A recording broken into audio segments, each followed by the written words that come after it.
Shalom, mes chers amis. Voici la pensée divine numéro 178. La majesté de Dieu dans le jugement. Nous toucherons quelques aspects du livre d'Apocalypse. Mais ici, nous avons le psaume 76 qui nous concerne. Le psaume 76, c'est un hymne qui loue Dieu pour son jugement sur les méchants.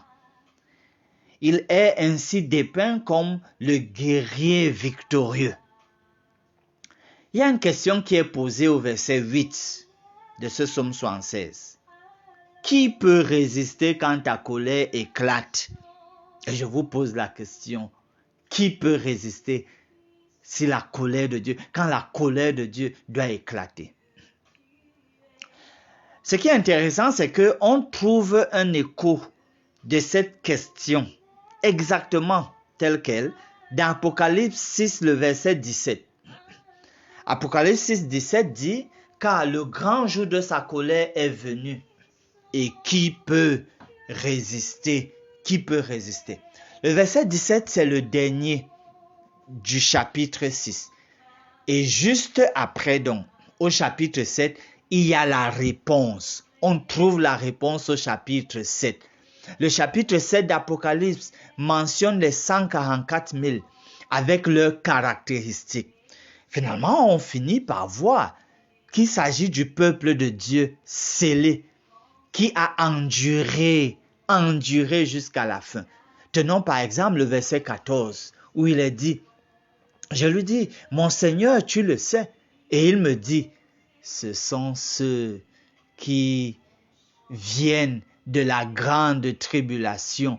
Ils ont lavé leurs robes et ils les ont blanchis dans le sang de l'agneau. Voilà donc ceux qui peuvent résister. Parce qu'en réalité, le salut n'est que par la grâce, par le moyen du Saint-Esprit. À l'endroit donc des justes, c'est-à-dire les personnes justifiées, le jugement de Dieu, c'est pour les sauver. C'est pour cela qu'il loue Dieu. Oui, nous encore, on veut louer Dieu, toujours et continuellement.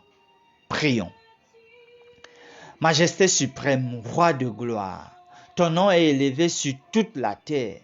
Béni sois-tu. Je te loue et je t'adore éternellement. Merci pour qui tu es, oui. Qui tu es pour nous qui t'adorons. Tu es le juste juge. Accepte nos louanges, je te prie.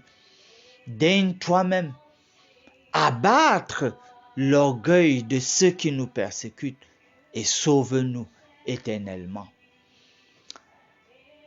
Alors que ceux qui finalement peuvent résister, c'est ceux qui passent par les tribulations, par toutes sortes de difficultés. Je prie que tu nous soutiennes pour que nous puissions tenir, endurer jusqu'au bout. Scelle-nous toi-même à travers ton Saint-Esprit. Guide-nous pour ta gloire. Nous prions au nom de Jésus. Amen.